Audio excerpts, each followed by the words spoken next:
Oh, I don't, maybe he, It's recording now. I just heard it.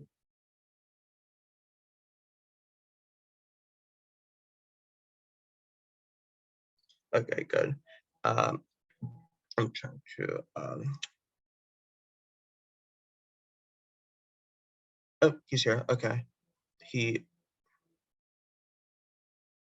Yeah, okay. So the vice president's actually here, so I'm going to just introduce you to everyone, and then we can, and people will probably come in afterwards, but yeah. Uh, good good evening, good afternoon, I suppose, everyone. Thank you for coming to the first talk, Oxford University History Society talk of the term. We are very happy and pleased to have Professor Mikael Wolfe from Stanford here to talk about the environmental and climatic history of the Cuban Revolution. He is a historian of modern Latin America, focusing on the intersection of social, political, environmental, and technological change, and has used interdisciplinary historical methods to explore questions of water control, agrarian reform, and of course, effects of climate and weather on processes of social revolution, which is, very similar to what he's going to be talking about now. And without further ado, I suppose I'll just hand it over to Professor Wolfe to have the talk. Yep. Oh, well, thank you very much, Enzo, and for the kind invitation. Of course, I'd much prefer to be at Oxford than where I am right now, but such is our world of technology, and this makes it possible for other people around the world to participate. So without further ado, I'm going to share a screen. Are we good? You see it? Yeah. Okay. We're good. So as you can see here from the title, Climate's a Revolution in Cuba, from bearded jungle rebels in the mountains to massive sugar harvests. In this second book project of mine, I'm trying to trace out the interplay of environmental and socio-political factors in the Cuban Revolution. And it's part of a broader interest that I have in such processes, in revolutions in general. And it comes out of my first book called Watering the Revolution: An Environmental and Technological History of Agrarian Reform in Mexico, where I examined the importance of water supply and management to the Mexican Revolution's central driver and achievement, land reform. I focused on one of the post-revolutionary Mexican government's most important land reforms in the north-central Laguna region, which was known for its cotton production. And I found that hydraulic engineers, or civil engineers more generally, served as mediators between the government, landlords, peasants, and nature itself.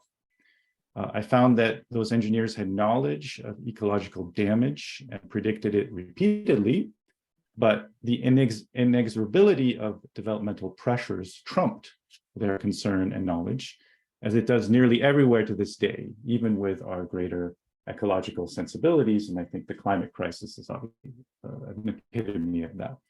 So this second book project is somewhat similar on the Cuban Revolution, but widens in more depth, especially given the many differences between the two countries. Cuba, of course, is an island, or really an archipelago. The mountains were central to the revolutionary struggle and the revolutionary lore that came out of it. And not only for the 1959 revolution, I mean, this goes back decades, if not centuries.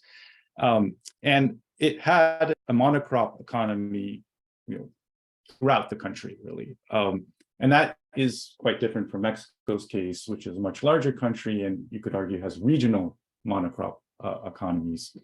There was a famous saying in Cuba from the early 20th century, sin azúcar no hay país. So without sugar, there is no country. It was an oft economy during the first half of the 20th century, and I think arguably persisted until well after the revolution. And it has no real counterpart for Mexico, although you might be able to say, in Mexico's case, sin petróleo no hay país, meaning with no oil, there's no country, the past century. But still, oil is clearly not as extreme of a single commodity economy in Mexico's case as sugar has historically been for Cuba. So far in my research, I've sought to unearth the environmental dimensions of the Cuban Revolution, not only to demonstrate their importance, but also how and why they become integral to social, political, and cultural processes of revolution. Deterministic. Rather, it means environmental factors are intertwined and enmeshed in social and political climates. The fact that we figuratively use the word climate to describe social and political situations, but don't really investigate how the natural climate impacted and was impacted by society and politics, remains a major lacuna in the historiography of revolutions, and especially Latin American revolutions. Only a few Cuban historians have explored the Cuban Revolution's environmental dimensions, and only the historian Reinaldo Funes Monzote, who is on this call, has done so using rigorous historiographic methods that are not explicitly ideological in his book, Nuestro Viaje a la Luna, Our Voyage to the Moon. I highly recommend the book, although it's all in Spanish, published 3 years ago. And by not explicitly ideological, I mean that while there are histories of conservation, meteorology, science, and so forth in Cuba, they tend to reflect Cold War polarization. That is, they're either very negative toward the Cuban Revolution, or else they write about it, and Fidel Castro in particular, in hagiographic terms. So Ronaldo's book is much more nuanced in that sense, although still sympathetic to the Cuban Revolution and what it tried to achieve. So let me move on to my first slide. So, that intertwining and enmeshing of social, political, environmental factors extended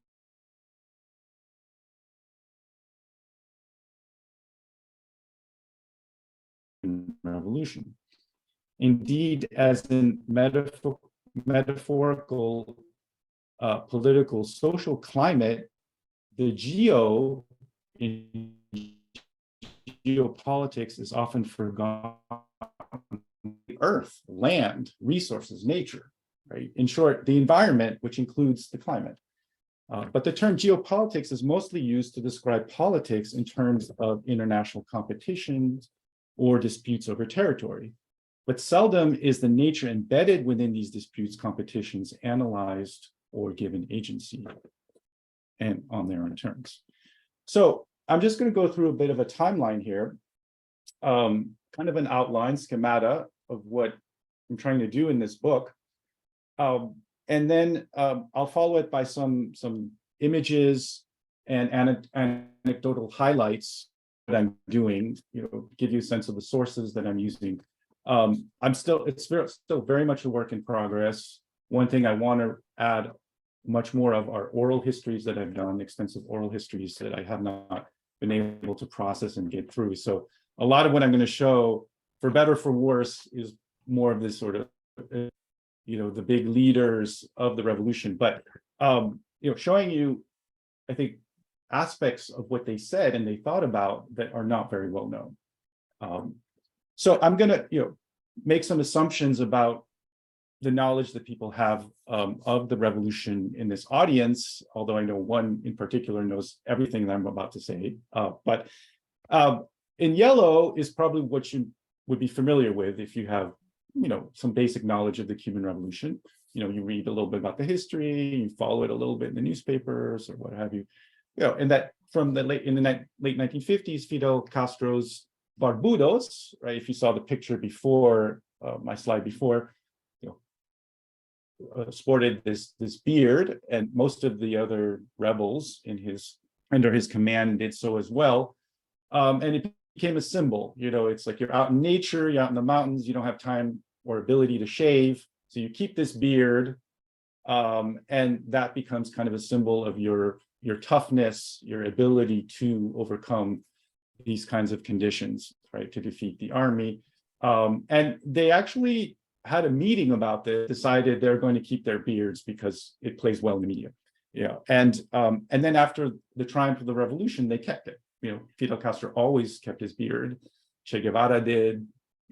Most of the other major leaders did, and it just became, part of that symbolism of the Cuban Revolution, and also was replicated in media cartoons and so forth as, the barbudo, right, the bearded one. So this is well known, right? His Barbudos, Castro's Barbudos, defeat the use-backed dictator Fulgencio Batista. So what is not as well known, what's going on here? Okay, is that in fact it was not just the Sierra, the mountains, and the mountainous, the guerrillas in the mountains that defeated Batista. There was a whole urban underground, the Llano, as it was known, the plains, where the cities were that were instrumental in the defeat of Batista for various reasons. I can't get into them in much detail, but we can talk about them later if you'd like. In terms of supplying the guerrillas, providing them with intelligence, taking the brunt of police and army violence. In fact, casualties were much higher in the Llano than they were in the Sierra. Now, there's been a revisionist historiography that has shown this, and in fact, it's more or less accepted in Cuba itself. The Llano played an important role, the plains, the cities, and it wasn't just the Sierra. Even if the Sierra took the lead, Castro took the lead, because that has to be the official narrative in Cuba. But within even that revisionist historiography, and I've begun to publish about this, what's not really looked at is how nature became both an adversary and an ally. You have to overcome nature. You've got to confront its challenges as a guerrilla in the mountains, but you can also use it as an ally. You can weaponize it too against the army, and the rebels did that much more. We'll get into in a moment. Okay, so you're also probably familiar with the increasing tensions from 59 to 61 between Cuba and the United States. Cuba draws closer to the Soviet Union. As a result, there are things that happen, right? Castro is set on a radical social revolution, not just a political one, although he hasn't declared himself to be a communist. That would come later. But even just things like a land reform, like lowering urban rents, like executing Batistanos from the previous regime, all that becomes very controversial in the United States and sets him on a collision course with the US government, and especially when he starts nationalizing US companies. US companies own so much of Cuba, services, infrastructure, so on and so forth. So in some ways, it was almost inevitable that this happened, and had happened before with other revolutions in Latin America. Now, what's not as well known, is that the land reform, reforming land was one thing that revolutionaries always did, and not just revolutionaries. They could just be a reformist of some kind. Even the United States officially promoted land reform of some kind, right? But what was part and parcel of that was to diversify the economy away from sugar monoculture. In fact, that was very clear in the first land reform law, that we have depended way too much on sugar. We need to get away from that if we really want to develop, right, as a country. And this is often, kind of overlooked in this history and importance as well. Now, of course, you're probably all familiar with the Bay of Pigs invasion, right? April of 1961, Cuban exiles, backed, frankly, directed by the CIA, try to overthrow Fidel Castro. It's a disaster.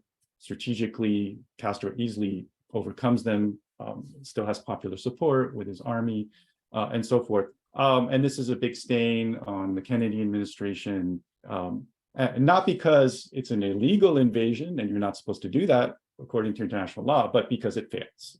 That's the controversy in the United States, right? Now, of course, the Bay of Pigs invasion was also part and parcel of a larger program of destabilization and constant terror and sabotage attacks against Cuba.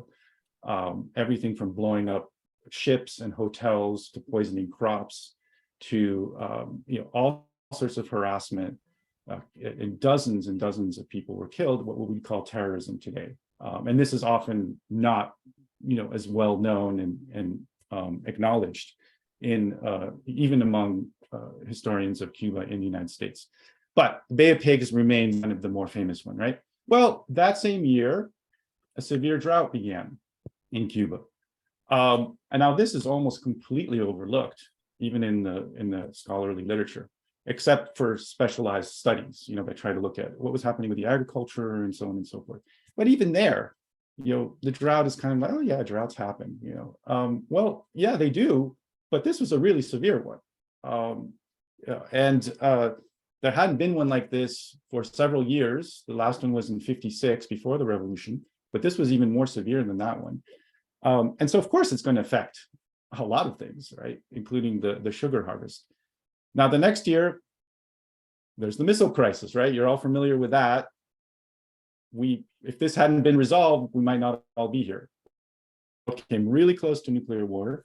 The Soviet Union put missiles in Cuba we know now, to deter a US invasion of the country that JFK was threatening. We know this.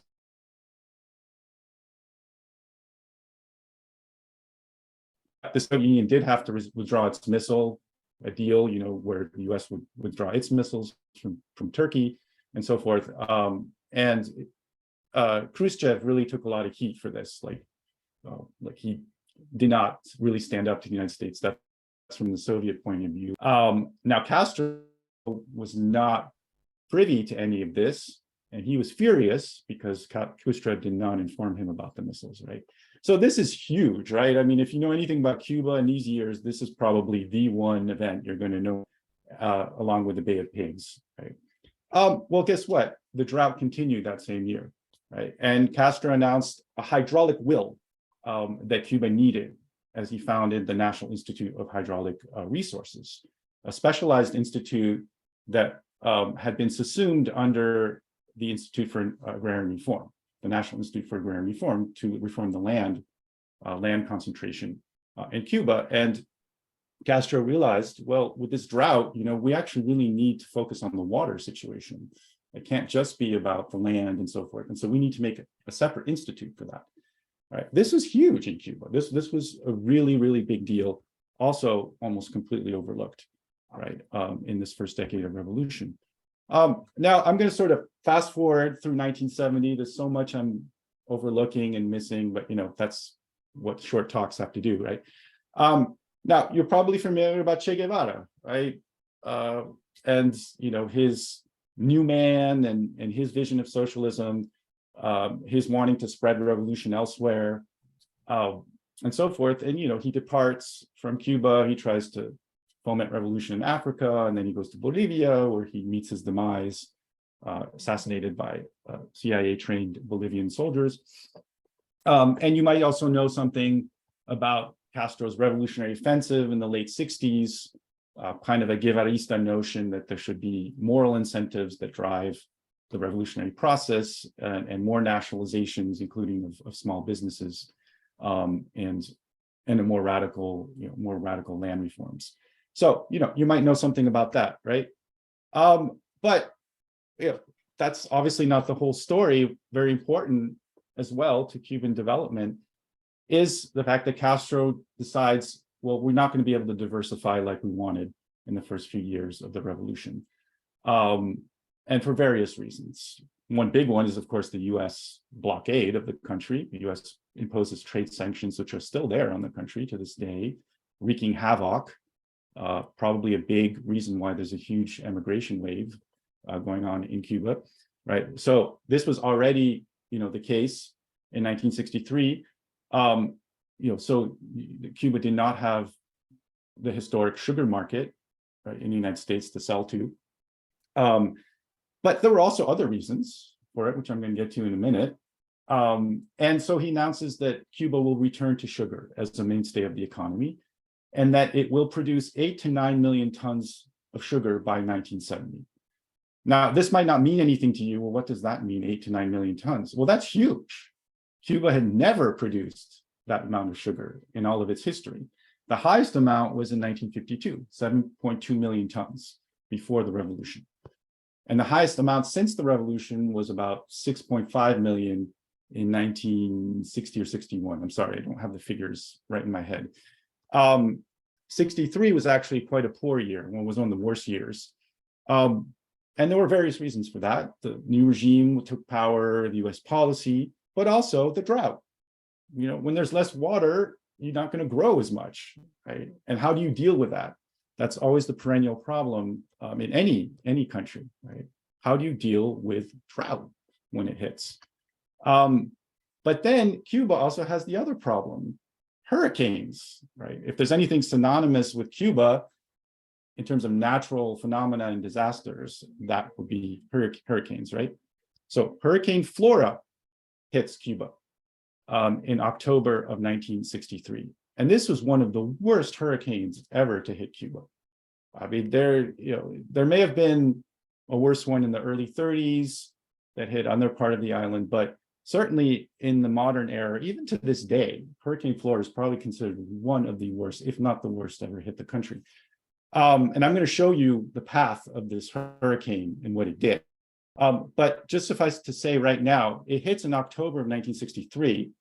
And then on November 27th, Castro announces that Cuba will produce at least 10 million tons of sugar by 1970. And that the hydraulic will of the country must be accelerated and reinforced in order to do this. And you might wonder, why? A hurricane destroys, doesn't it? So I'll get to that in a moment. Another important outcome of this is the civil defense program, much vaunted in Cuba, because it's been very successful in preventing deaths from hurricane destruction ever since its founding. And it integrates all sorts of things, from early warnings to meteorology to national defense and so on and so forth. And I'm going to show a video about that in a moment. So in 1970, what happens? Castro is committed to this 10 million ton harvest, which he feels will develop the country, will be what you need to earn the revenue, to generate the revenue, to have what you need to overcome dependence, to industrialize.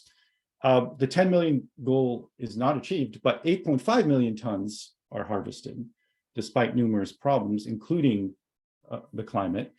Now, you notice 8.5 million is still a record amount of sugar, and it's about what Castro had announced before the hurricane in 1963. He announced 8 to 9 million, so it's exactly that, 8.5 million. It is an achievement, right? But as I'm going to explain, it came at a very heavy cost to the economy. And because he staked so much on the 10 million goal, it ended up being a political failure for him, right? And really for the country as a whole. So this is my schemata, right? Just to show you the importance of the geo and geopolitical that is not as well known in understanding the first decade or so of the Cuban Revolution. And is what I am trying to do in my book, is to tell this other part of the Cuban Revolution story in its first decade. All right, so this is, to just show you some anecdotes, some of the sources I'm using. And this is very basic. This is just going to well-known sources, memoirs, diaries, speeches, newspaper articles, so on and so forth, and seeing what were they saying about environmental conditions there, because the secondary literature I've read hardly ever, very rarely mentions it. And if it does, it's offhanded, marginal, secondary, with some exceptions, as I've mentioned them, of course. And fortunately, the exceptions contribute to them. So as you can see, this is a picture of Raúl Castro and Che Guevara in the Sierra Maestra Mountains, right? They're bearded. Raúl didn't sport such a great beard, but if you look carefully, he does have one. It's kind of over here. And they're smoking their pipes and looking like cool gorillas, right? So what's interesting is if you go through their diaries and their memoirs, they talk about the hardship of the Sierra quite a lot. So here's one example of Raúl, saying, it is not advisable to bathe when one leads this type of guerrilla life, with your home being a thick forest and the open sky, living outdoors and always grimy, because when you bathe, by washing off yourself a kilo of grime and putting on clean clothes afterward, you won't want to go back to the forest. And I better not bathe, because then I won't want to go stay in the forest, right, and fight this war. And then he talks very explicitly about the effects of the drought that happened in 56, 55, and 56 that was worrying people all over the country, including in Havana.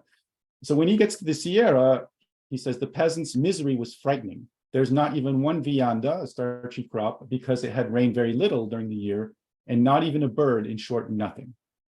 Right? And this was interesting to me because I had meteorological reports saying, yeah, this was a really bad drought. And here is a kind of firsthand eyewitness account of it, right, in the Sierra, that it's actually affecting peasants there. Right? Now, nature was not always an enemy or a hardship, right? It could be used as an ally. So this is Che Guevara talking about, crouched in the bushes besides the road into town, 20 minutes before they were to attack a truckload of soldiers. Che later recalled how a torrential downpour fell, normal in the Sierra Maestra, soaking us to the bone. Meanwhile, the enemy soldiers were advancing, more concerned with the rain than with the possibility of an attack. They learned things like this, the guerrillas, how to use nature to your advantage, right, as well as how to overcome it. And then journalists, US-based, others, Latin America, Europeans, would go to the Sierra to try to interview these bearded rebels, Castro, Che Guevara, Raúl, others, because it was a big scoop. It was a big story, the most famous being Herbert Matthews of the New York Times, a man who's claimed to have invented Fidel Castro. But there were others, and this is Andrew St. George, Hungarian-born, based in the US, who went down. He was annoyed that he didn't get the scoop first before Herbert Matthews and some other CBS TV reporters, but he still got a pretty good taste of what it was like in the Sierra Maestra. And this is what he said: the rainy season melted rotting leaves and earth into a sucking ooze. The jungle that will hide you will hide 100 dangers. Even before a shot was fired, a rebel near the rear fell, the weight of his pack impaling him on a jagged dagger-like root. The root pierced him like a bullet fired by the jungle, entering the man's back just above the kidney, going through his entire body.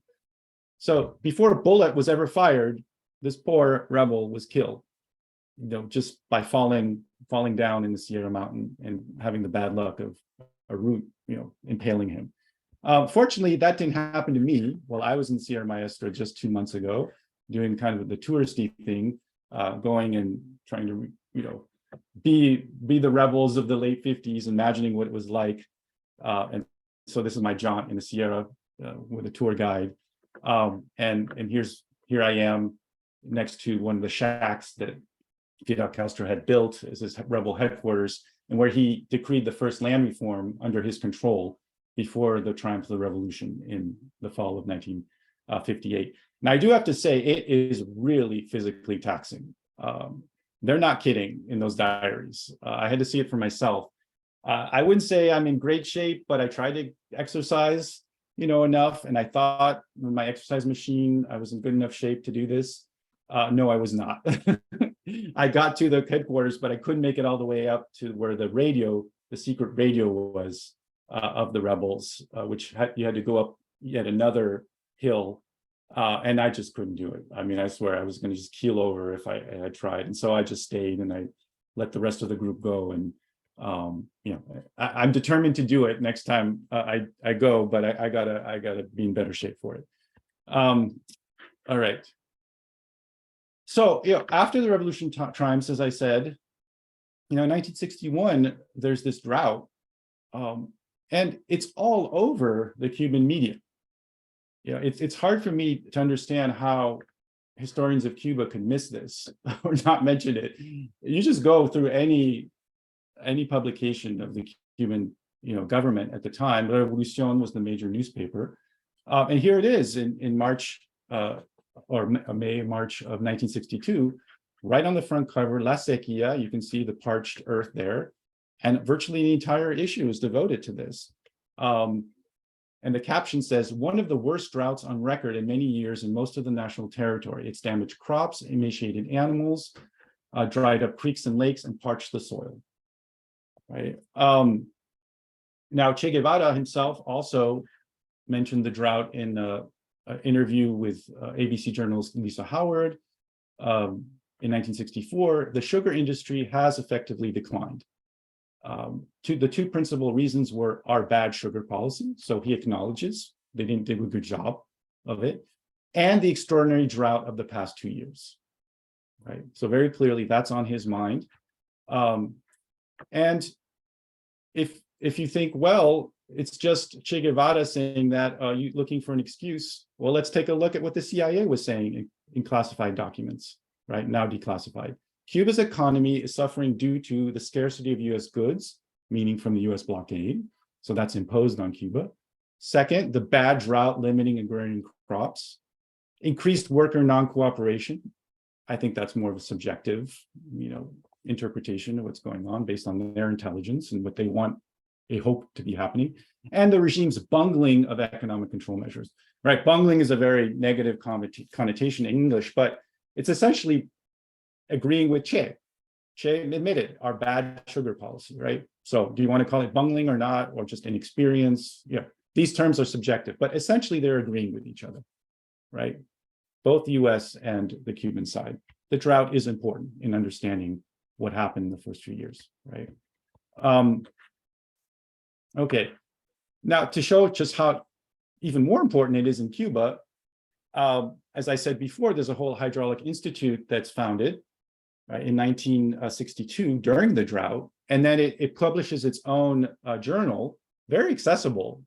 They make it clear that they want to be accessible to whoever wants to read it in Cuba, and not make it too technical. And that's actually quite different from the Mexican ones that I've read, which are very, very technical. And so the magazine is actually called Hydraulic Will, Voluntad Hidráulica. And it runs for several decades. I think there's still a version going today. And it's an amazing source of information in my research. What is this? Right, okay, so one major speech that Fidel Castro gives, and just to give you a sense of how important this is, I'm just going to quote from it. He says, "We began to acquire hydraulic consciousness. Do you know who taught us, instilled in us that awareness? Do you know who know who the drought, the last 2 years of drought?" People laugh. "And you know what else? The shortages, which made us meditate very seriously on all these problems and all the technical aspects, the organizational aspects of production. And they have taught us a lot. We have learned some things in these 4 or so years of revolution, but the drought taught us a lot. It also exposed our previous disorganization in agriculture. It also made us need to overcome all those deficiencies and all those mistakes and start doing a very serious job." And his speeches went on and meandered, so I'm gonna skip ahead to here the major point of this speech, right? "Our country intends to give sugarcane a great boost. Between 65 and 70, there are plans to produce between 8 and 9 million tons of sugar. How are we going to do it? Between 65 and 70, we're going to plant at least 20,000 cabarillas of irrigated cane." Cabarilla being a kind of measurement, like a hectare or something. So this is on August 22nd, 1963, the first year anniversary of this institute, right? Well, what happens just a month or two later? Hurricane Flora hits, as I mentioned before. And this was, quite an amazing natural phenomenon. Destructive, of course, horrible. First, it hits Haiti. So you can see, absolutely devastates Haiti. Haiti was totally unprepared for this. I mean, there may have been 5,000 deaths in Haiti from this hurricane. Then it hits Cuba. Cuba is much better prepared in terms of early warnings and so forth. And it doesn't have a civil defense yet. It has kind of an early incarnation of it. But what happens with this hurricane is it goes through, and instead of just going on like most hurricanes do, it turns around and comes right back. So people are just recovering, thinking the hurricane went away, and then it comes right back. And the rain is what it really pounded Cuba. I mean, just massive amounts of rains. And I did many, many oral interviews about this, and that's what came up over and over. My God, the rain, it was just like the sea had come over the land and just washed us out, drowned us everywhere. And it's extremely traumatic for the people of Eastern Cuba, especially this area. That stuck with them in those years, much more than the Missile Crisis, the Bay of Pigs, virtually anything else. And there are monuments to it. And it's just part of the history, the lore, the culture of the region there. It also came right before the Second Agrarian Reform of October 3rd, 1963. And that was kind of fortuitous because that Second Agrarian Reform law was kind of controversial, was kind of decreed in part to stave off a rebellion that was going on in central Cuba. And it kind of made it easier because when people went out, or government representatives went out to actually expropriate land, they had the hurricane there and they could say, we're also here to help you with the hurricane and the relief and so on and so forth. Those are stories that I heard doing interviews there. Now, interestingly, this is the American National Oceanic and Atmospheric Administration's path, sort of retrospective path of the hurricane, which is a little bit different from the Cuban one. As you can see, they don't think the hurricane actually made this mini loop from before. See this mini loop here? Well, they don't think it did that. And there's still debate about that. Did the hurricane actually make that mini loop or not? Does it really matter? Probably not. But a lot of Cubans in that area still think it did do that, and that made it even more destructive at the time. Now, Fidel used the occasion, seized on it, to show his bona fides as a revolutionary, as a popular leader, by going out and putting himself at risk, and personally going to rescue people and leading the relief and rescue operations. He was all over the place. And at one point, he almost did die. He almost drowned if he hadn't been saved by some peasants and soldiers. And this is a story that's told in the region. Proudly, they saved their leader. And so here's a picture of him on one of these sort of amphibian boats, trying to get around and provide relief supplies and so forth. Whatever you think of Fidel Castro today, I have corroborated that he indeed was very effective in relief and rescue operations. Every interview I've done, and I've now done several dozen, has praised him for this, no matter what the person now thinks of the Cuban government and regime, and oftentimes that's negative, right? But they do have good memories of this, and that relief supplies were there for them, and that Castro really did do the best job he could and put his life at risk to do this. Now, you might think, well, what's the relationship between a hurricane and then a big sugar harvest years later? I'm just trying to look at the time to make sure that I finish up in the next 5 or 10 minutes. Probably have to get through some stuff here, which often happens. But here's my major find, and it would be nice, of course, to have access to more primary sources, more classified documents in Cuba itself to really be able to make this point. But all other sources that I've looked at, speeches, newspaper articles, and so forth, point to this, is that it was really Hurricane Flora that was the impetus for Castro deciding to increase the 1970 sugar harvest goal from 8 to 9 million, which was achieved, as we saw, 8.5, to 10 million, which was really off the charts. And his own advisor said, this is not really going to be possible. But he was so set on it, and he was the paramount leader, it was kind of hard to obviously go against what he wanted.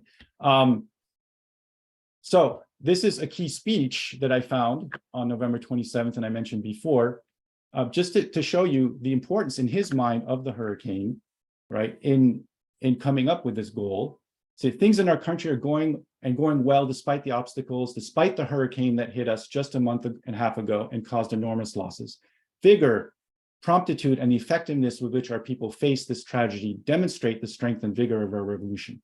The hurricane was also a call to duty for everyone, and to the same extent that it caused us, together with the irreparable loss of life, tremendous material damage, our people focused their attention on production and the economy. And it was time.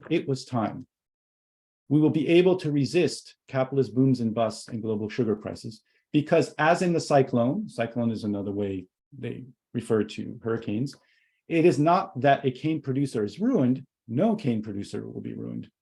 We must never fall into practices that were typical of the capitalist world, in agreements and restrictions that were typical of the speculative, insensitive, and inhumane capitalist world.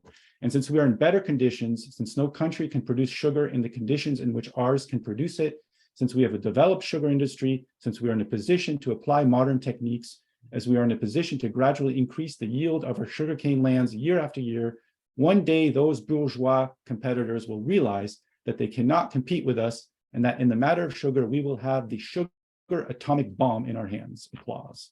What does this mean? That by the year 1970, we may be in a position to exceed the figure of 10 million tons of sugar.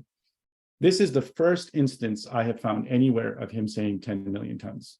I looked at speeches of his up to this point, of his ministers in charge of sugar production. No one came up with 10 million until this speech. So that to me is very interesting. It also comes 4 days after the assassination of John F. Kennedy, which he mentioned in the speech as well. Don't forget, Castro's speeches went on for hours and hours. So I'm only taking little snippets of it. But clearly in his mind, he's connecting the response, the solidarity, in the wake of the hurricane as kind of proof that somehow this sugar harvest can be achieved in 6-7 years. And this, by the way, in any of the literature, not in any of the literature that I've read, is this connection ever made, including Cuban scholars who've sat down and actually discussed how did he come up with 10 million tons, clearly when it wasn't possible. This is almost never discussed, as far as I can tell, except maybe peripherally. So again, he gave this speech November 27, 1963. So I'm going to try to wrap up. And after the hurricane, after the speech, he meets Khrushchev in January 64, and he secures a long-term Soviet purchases of millions of tons of Cuban sugar at a fixed price of 6 cents per ton through 1970. That's a pretty high price for sugar, but was not as high as the capitalist price of 10 cents at the time in the Western world. But Castro was right. That price would go up and down, and soon the 10 cents would plummet per pound. So in fact, then the Soviet Union was stuck with buying it at 6 cents per ton. But I think the Soviet Union understood that this was a subsidy to Cuba to help it develop during these years, right? Now, I'm not going to read this, but just very quickly, on the eve of the 70 harvest, Fidel reiterates what he said 7 years before, but gets even more specific about droughts and cyclones and how rains can affect the harvest and even reduce sugarcane production by 30 or 40%. Interestingly, some of the oral interviews I did in Cuba disagreed with this. People who really had knowledge of it and were involved in it said, no, drought never, takes more than 5 to 10% away. So that's kind of interesting, that there's definitely disagreement, but Castro is really playing it up here on the eve of the 1970 harvest. Just very quickly, so, my findings are that, the climate constrained but did not determine the sugar harvest outcome of this record 8.5 million. It was called a failure at the time. Fidel Castro himself said it. Economists, economic historians are actually a little kinder. They actually called it a target unfulfillment, at least one of them. And what it led to was a really much more full Sovietization of the Cuban economy at that point. The Soviet Union was really tired of, bankrolling this, and they thought, this just was not reasonable to have done this. And they essentially, put a lot of pressure and kind of took control, or at least sent a lot of advisors to put the Cuban economy back on, a sounder footing for them, and much more along the lines of the way that they organize their economy centrally. Right. So, I'm saying that this variability and unpredictability of these weather factors were factored in to a significant degree. It's not that Castro and others didn't know that this would happen. And he tried, in fact, had programs to control the weather and so forth. None of them worked. But one thing that was a success was the civil defense program that was established in 65, in terms of just protecting the population from natural disasters. And to this day, it's praised by the United Nations, by Oxfam International, based in England, who have been very impressed with Cuba's civil defense program. So I don't want to give this impression that there was this 10 million ton harvest, it failed, and it was kind of crazy and so forth. No, I think you need to understand it, contextualize it for the time, but also know that Cuba was very good at other things too, like the civil defense program, literacy, healthcare, and so forth, education that you might all be familiar with. Now you might ask, well, what happened? The labor, like, is that part of it? Sure, and I can get into that. It required a lot of labor to do this sugar harvest, and they didn't have enough of it.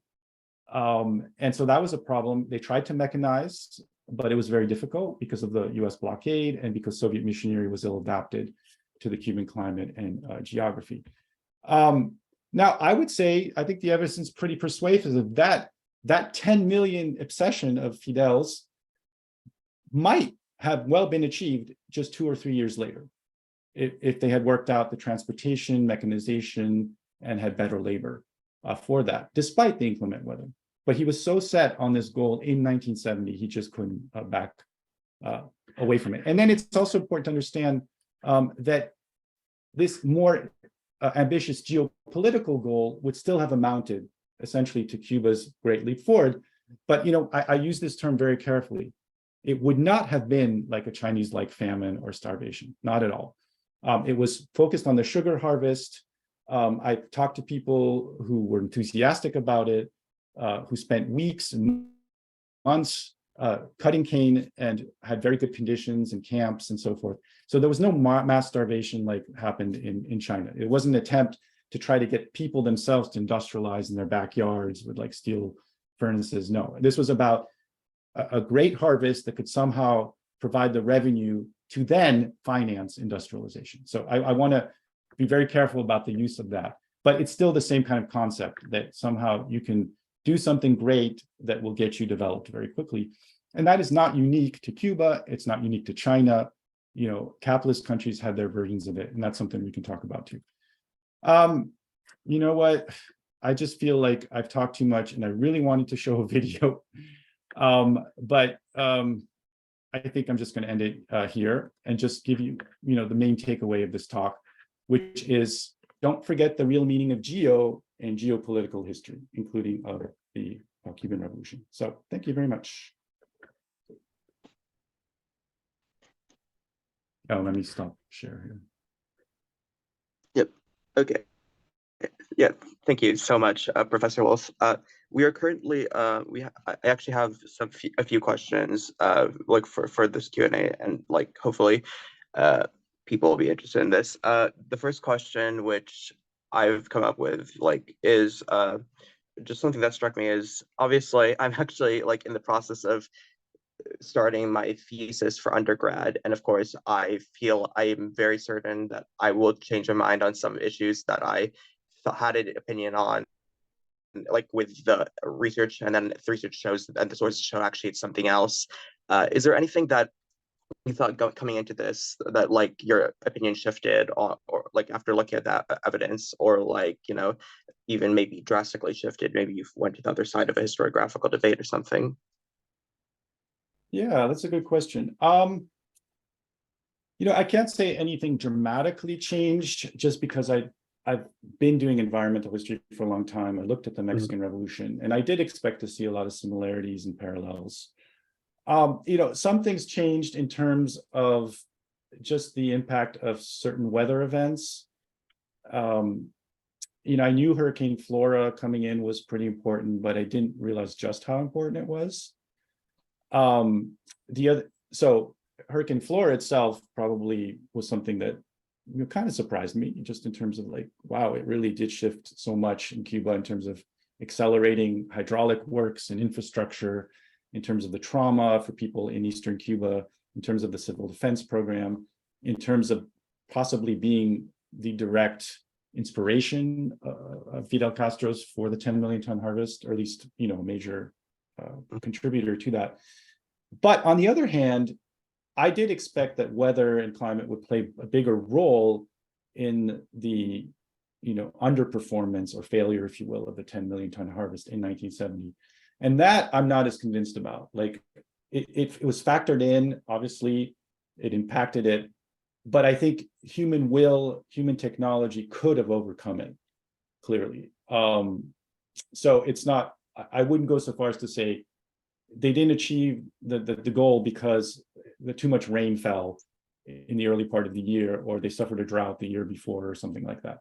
I do think that with enough irrigation, with enough mechanization, with enough all these other factors that just didn't come together in time, might well have produced that 10 million tons. So, right. So I have surprises either way. In terms of the ideology of the government, in terms of the kind of revolution it was, it didn't really change. It just helped me understand it a lot better. And contextualize it better in the 60s. Yeah. Thank you. The second question I have is, and sorry, I'm on my phone because my laptop died, and so I'm currently having to flip back and forth between the two sections here. Is, do you believe that the revolutionary government's response to the hurricane overall played a role in strengthening its domestic and also its international legitimacy, because we know how, for instance, the Cuban government, as part of its foreign policy, dispatched doctors abroad as part of its during COVID-19. So I was wondering if it's like anything similar, like in this period. Domestically, absolutely. I think it was very well timed, you could say, as tragic as it was, for Fidel Castro. I mean, certainly it was a difficult time in Cuba economically.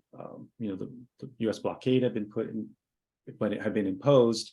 The Soviet Union wasn't completely, backing Cuba in terms of, economically, financially. It was strategically with the missile crisis, as we know.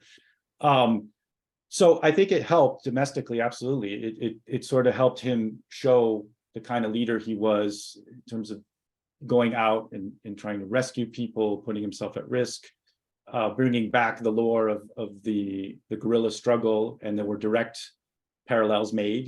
He's leading this rescue the way that he led the guerrillas in the mountains. And he did that too for Bay of Pigs. And, this is something that's recurrent, in Cuban revolutionary history. And internationally, I'm not sure about the United States. I mean, what I've seen is mostly criticism of him, which is natural because almost all US coverage of the Cuban Revolution and Castro by 1960 or so started being negative, even before that. And there are a lot of good media studies of this, including myself. I've done media studies. I mean, it's hard to see any positive coverage of Cuba in US media. In terms of Latin American media and European media, I think there was probably a lot of sympathy and a lot of aid poured in, including from England and other countries. They didn't follow US policy completely, obviously, on Cuba. I think it probably took until the civil defense program for that aspect of Cuba's preparation for natural disasters to really have an effect and to be seen as a model. The doctors part, the missions also had started already in Algeria a few years before, and that was also coming around. So this is still the early years of the revolution. But I think it impacted it because, Castro made sure that medical supplies were available after the hurricane and so forth. And so I think it's all kind of tied together, that becomes part of Cuba's kind of international image, and that it's in solidarity with both, obviously, people within Cuba and outside of Cuba. Yeah. It seems like if anyone has any further questions, that would be good. But if not, that was an incredible talk. Frankly, I will admit my knowledge of Cuban history, let alone the Cuban Revolution, is very sparse. And of course, it's a very, I remember, if I briefly studied it at all in school, it was definitely from an American perspective, and so it was like it was very nice and very interesting to hear about it from the Cuban perspective. And not only that, but in terms of the environment, because I mean, obviously Florida, as a Floridian, I do understand, the impact that hurricanes can have on everything. Like, I mean, there's been so many, so I don't quite know why I never connected the two, like hurricanes. I mean, it makes sense if you think about it, but like, it's, yeah, I think that it's really, thank you for the talk. It's just like this, as you said, it's this gap in the historiography, which I found surprising that no one had done much about. Like no one, not that there was so few people who had done stuff related to this. But yeah, thank you so much for this talk. Yeah, yeah. And if since we have 2 or 3 minutes left, I might as well show that video I wasn't able to. Yeah, sure. And by the way, if you see Ronaldo Funes there on the call, he's the guy to go to for environmental history of Cuba if you read Spanish. Although he's published also in English. And we hope that he will publish his book in English, Nuestro viaje a la luna, our voyage to the moon. So yeah. Did you want to say anything? Thank you, Mikael. Thank you very much. Excellent talk. Okay, I have a question, maybe a short question for you. How we can see also the 10 million harvest as part of the anti-imperialist or anti-colonial fight of that time, no? This, I think, is part of the geopolitics beyond the target, no? I think it's important because many people came to Cuba to work in the harvest, people from the United States, from other countries, no?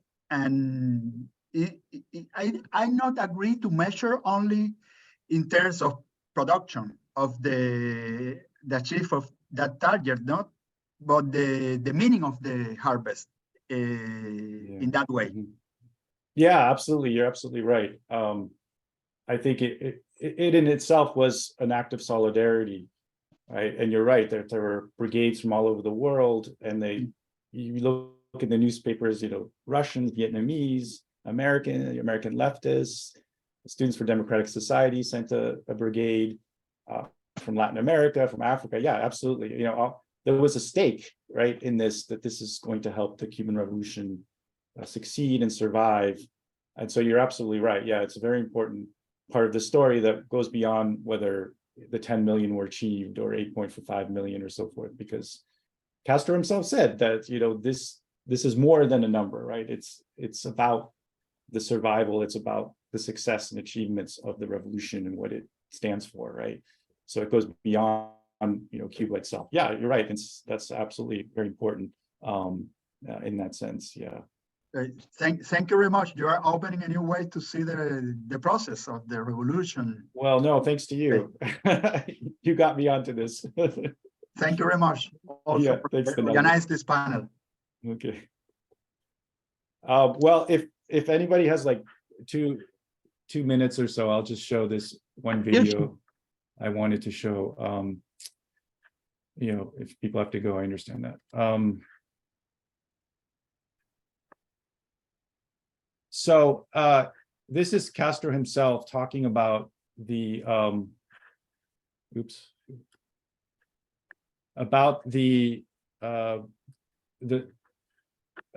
progress of the harvest, and he's frustrated. You can see, it's not going as well as he'd like. And what he'd like to do on TV was to explain everything. Like he would like read massively and consult experts, and he became an agronomist or a sugar expert, himself. And mind you that this video was put together by an anti-Castro group. It's the only one I could find of actual clips. And so, they're making fun of him. And so I want you to, have that in mind. They're using music that sounds like Charlie Chaplin's, Great Dictator of the 1930s. And then they cut between what he's saying and then images of rain falling down. All right. And then I'm going to say something about what they don't realize that they're showing that actually undermines what they're trying to do in making fun of this. Okay. So I'm sorry, he's talking in Spanish, there are no subtitles, but basically he's updating people about the progress of the harvest and the various problems and that they need to overcome. So just, if you don't understand Spanish, it's okay. You can just get a sense of how he speaks, his charisma, the map behind him, and so forth. And then how the makers of this cut to scenes that seem to contradict, that they think contradict what he's saying, okay? Diaria acerca de la molida, la producción de azúcar, los rendimientos que están apareciendo en la prensa. Pero en esta ocasión, al objeto de poder brindar una idea muy precisa sobre la situación general de la zafra, hemos querido hacerlo a través de la televisión y auxiliado con algunos mapas y algunos gráficos que permitan ayudar a comprender o, si se quiere, ayudar a explicar el problema. Yo quiero empezar señalando las dificultades que tenemos. So one of the maps there is a map of the rainfall in Cuba. So, that's very important to him, right? To show what's going on with the rainfall. Sin que esto quiera decir que nadie se deba desalentar por esas dificultades. En primer lugar, las dificultades de la zafra se concentran principalmente en las provincias de Oriente, Las Villas y Camagüey. En el resto de las provincias, es decir, Matanzas, La Habana, Pinar del Río, la zafra está marchando perfectamente bien. Right, so he's talking about the regional differences. In certain provinces, it's not going well. Others, it's going well. Para explicar cómo se comportaron las lluvias, en estas tres provincias fue donde en enero las lluvias estuvieron por encima del promedio histórico.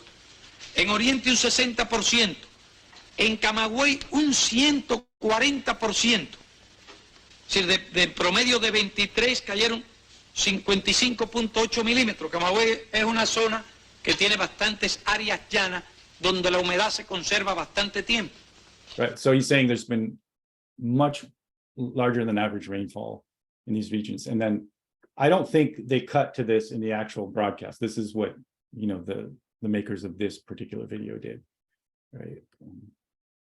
Y en Las Villas un 90% más del promedio histórico. Sin embargo, en Matanzas cayó solo un 10% por encima del promedio. En La Habana un 20%, en Pinar del Río un 70%. Pero Pinar del Río tiene al norte centrales en zonas onduladas, de buen drenaje. Aquí tenemos una idea de cómo ha llovido en La Habana desde febrero 2. Febrero 2. En febrero 3. Parece un mes de junio. Occidente, febrero 4. Occidente, región de La Habana, eso. Febrero 5. Febrero 6. Febrero 7. Y febrero 8. 7 días consecutivos en pleno mes de febrero. Eso está ampliamente. So he's saying it rained so much more during 7 days in February, and so they lost all those days, for the harvest. And every day counts, right, to get to this 10 million. Por encima de los promedios. Así que le dio por llover ampliamente en esta región. Sin embargo, no creemos que tenga mayores inconvenientes para la zafra. All right, so this is where the video makers make fun of him, right? He says, well, this should not be any inconvenience, any problem for the harvest, right? After saying it's rained so much, then he kind of almost dismisses it. It shouldn't be. So now they cut to these scenes here.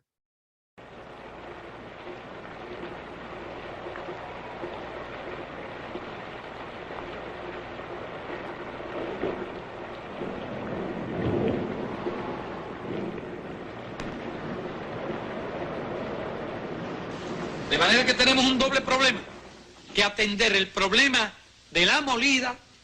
All right. So, as you can see, they cut, right, to scenes of oxen, taking the sugar cane. And so I think, they're clearly what they're saying is, what is he talking about? Of course it affects it, and only, a leader like him would say something like that, right? Well, here's the irony of it. Oxen are very good to use in the rain. When machines break down, when trucks and tractors break down, or they can't get through the mud, you use oxen. That's what you use to get the sugarcane out. So actually, whoever's doing that, it doesn't seem to know that that's typically what you do. You use the animals instead because they know how to get out of the mud and the rain, right? And so that's probably, what he's thinking, Castro, well, yeah, we've had this rain, but we can surmount it somehow using other methods, and, in the end, it's kind of hard to say, how much did the rain really affect the harvest? It certainly delayed it, but there are other major factors, right? Not just the rain, it wasn't mechanized enough. The labor wasn't, well-trained enough. Even with the mass mobilization of volunteers, it just wasn't enough. What Ronaldo was saying about the solidarity and brigades coming from abroad, it just wasn't enough, right? So the rain was one factor, right? But the makers of this video trying to make fun of Castro, want to focus on this and make it look like, he's being, kind of crazy and stupid and whatnot. Okay, and I just want to show very quickly, whoever can stay on, this is one of the success stories of the 1960s, along with others, and that's the civil defense. Again, it's all in Spanish, but it does have closed captions, so maybe those of you, who can follow along reading might have a better sense. But it's the 60th anniversary of the founding of the civil defense, so it kind of goes through a little bit of its history and its successes and what it does. And obviously, it's a government, video, so it says so proudly. But this has been corroborated by international agencies. Again, as I said, by the United Nations, by Oxfam International, by others.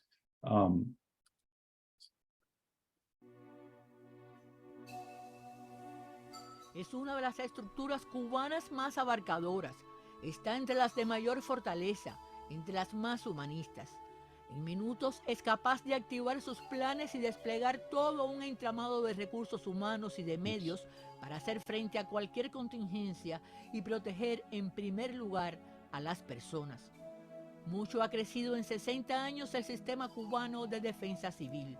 Nació en 1962 como defensa popular, agrupando a las milicias y del esfuerzo de la joven revolución por revertir el desamparo que padecían los humildes en los desgobiernos de la pseudorepública, donde cada quien debía salvarse como pudiera. Right, so these are images from a documentary that was made at the time, 1963, showing very dramatic images of the impacts of Hurricane Flora. And I wanted to show part of that documentary. You can easily find it online. It's called Ciclón, by Santiago Alvarez, made in 1963. It's incredible 20-minute documentary. It has no talking in it, just music, just showing these dramatic scenes. And I was actually able to interview a survivor that appears in this documentary in the town of Rio Cauto in eastern Cuba. Después del dolor por la tragedia del Flora comienza a consolidarse. Así, entre la idea de construir embalses para evitar inundaciones y leyes que respaldaban la creación del sistema, se va estructurando la defensa civil con un Estado Mayor Nacional que es vigilante y voz que alerta y organiza ante cualquier amenaza o hecho imprevisto la protección de la sociedad, la economía y los recursos naturales, de los peligros de desastres, de las consecuencias del cambio climático y, si ocurriera, de la guerra. Cuando por los años 90 fueron más frecuentes e intensos los huracanes que azotaron al archipiélago cubano, Fidel demostraba la importancia de una población bien informada para enfrentar un fenómeno natural. Entre los cubanos, la alerta y el vínculo de la defensa civil con el pueblo y con la ciencia, cuya expresión excepcional de esa relación fueron los estudios sobre peligro, vulnerabilidad y riesgo en cada asentamiento o región, y que resultaron plataforma para la toma de decisiones por parte de los gobiernos para así planificar el desarrollo sobre un soporte científico. 6 décadas acompañando a la sociedad en momentos muy difíciles, como aquella etapa tremenda de 5 huracanes o el poderoso Irma que rozó todas las provincias al norte del país, o el terrible tornado que castigó a tantas familias de La Habana, o el estremecedor accidente del Hotel Saratoga, o la larga y dura pandemia. Sistema de defensa civil que suma a todos, autoridades políticas y gubernamentales, a las entidades estatales, incluyendo instituciones de salud, a las Fuerzas Armadas y del Interior, a organizaciones de la sociedad civil y a comunidades. Una de las estructuras cubanas de mayor fortaleza. Moviliza desde un presidente hasta un líder de comunidad. Se alza sobre los más puros principios humanistas desde hace 60 años, destinada a salvar y a proteger la vida. Okay, yeah, so so that's, the civil defense, as you can see, so much falls under it, from natural disaster preparation and recovery, to defense of the actual country from an invasion, i.e. the United States, most likely, to even the pandemic. So much falls under the Civil Defense Institute, and it's direct result, really, of the hurricane in 1963, and building on that response, initial response, and then institutionalizing it in a very successful way. Even to this day, like the hurricane that struck Florida last fall, Ian, right? It was really bad for Florida. I mean, over 100 people died. A whole coastal area was inundated. I'm currently living in Florida right now. There was flooding right in my neighborhood, just a few blocks away. It barely missed my house. And, over 100 deaths here in the United States, the richest country in the world. There were maybe 2 or 3 deaths in Cuba. That same hurricane hit Cuba. Not quite as hard, but you got to understand the geography, the poverty of the country vis-a-vis the United States. It's tremendous that they're able to do this and avoid so many deaths. And I took a lot of flack when I pointed this out on Twitter, people saying, well, how could you say that? So many Cubans want to leave Cuba. And it's like, I'm not talking about that. I'm talking about the response of the government to a hurricane. That's all I'm talking about. I'm not going to talk about the broader sort of, who wants to leave or not, or the general condition of the country. I'm just saying, here's one thing it does really well, right? But people get upset if you even say that, right? So anyway, I don't know if anybody has any other thoughts or questions. Otherwise, that's pretty much what I wanted to show.